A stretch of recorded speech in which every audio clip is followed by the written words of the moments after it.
I never understood Passover properly, because I assumed that Passover, well, it's a Independence Day. It's our celebration, you know? What? Well, why do we have to celebrate for 8 days instead of 1 day? Okay.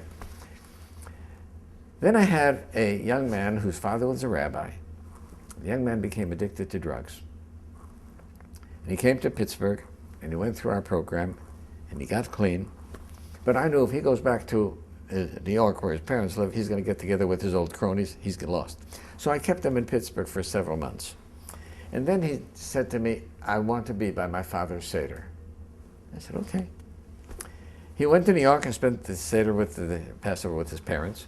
And then he came back, and he said, when my father started reading the Haggadah, and he started saying, we were slaves unto...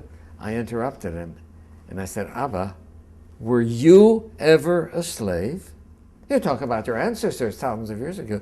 You don't know what it means to be a slave. I can tell you what it means to be a slave, because all those years that I was on drugs, I wasn't a free person. I did things in my life that I never thought I was capable of doing, but I had no choice. The drug made me do it. And it suddenly occurred to me, that's what Passover is about. You can be a slave to Pharaoh, right? You can be a slave to cigarettes.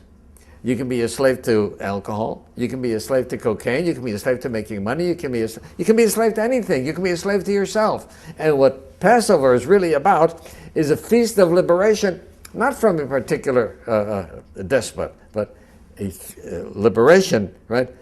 Be free to be what you can be and what you want to be. And don't allow anything to take your freedom away.